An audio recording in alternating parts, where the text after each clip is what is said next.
Hi again. I'm Pat with River's Edge Shavin 3 Ring Farm, and I'm going to be soaking some white beans to make some white bean and ham soup tomorrow. And I'm going to be soaking these beans overnight so that they'll get a start on softening up some.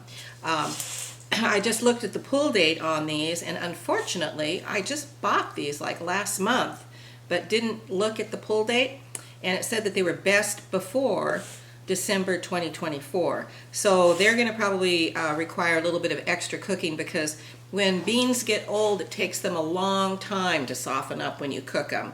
It's really one of those things that makes you realize fresher is better. Anyway, I'm going to get these soaking in some water overnight and we'll get back with it tomorrow. Anyway, we'll see you then. Thanks. Okay, I have my ingredients here for our white bean soup. I have a nice pile of leftovers from ham roast that we made up.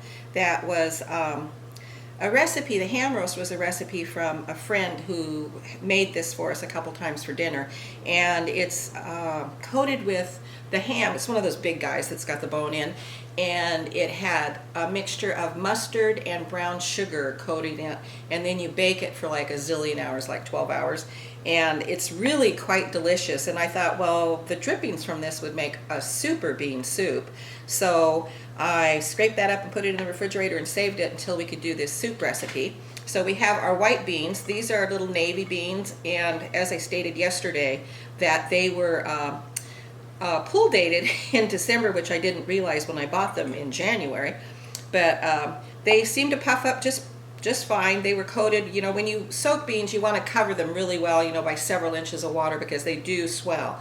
So anyway, those were soaked overnight. They look great. And then I have a carrot and a half, and it was a big carrot and a half of a nice sized onion chopped up, and about half a head of garlic that's been peeled and sliced, and then our meat drippings. So I'm going to put these in a pot and cover them by a couple of inches of cold water, and then put them on to simmer. And we are going to just simmer them until they're done. So we will let you know what happens on that one, and we'll show it when it's done. This is also just a really great recipe to have around. You know, when you make bean soup, you can keep it in the refrigerator, bring it back out, and have it for lunch the next day, or anything you want. I mean, they're great, and you can freeze beans too. They freeze really, really well. We do that a lot, especially our pinto beans. When I make pinto bean soup, we always make a big batch and then freeze those so that we can bring them out and make refried beans, or just heat them up to have with rice or tortillas or whatever. But anyway, beans are a wonderful food, and they're also super cost effective. You know, that's one of those things that we all have to think about now with the cost of food being so very expensive. But anyway, I'm going to get this together and get it simmering and go do chores. Anyway, we'll be back.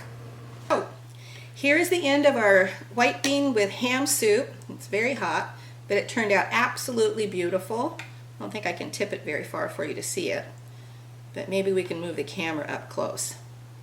So anyway, this is a lovely soup, and with our recipe for cornbread on the side, it makes a complete protein, and it's an absolutely delicious, warm, hearty meal for winter. Anyway, thank you for watching, and let's see if we can get a close-up of this.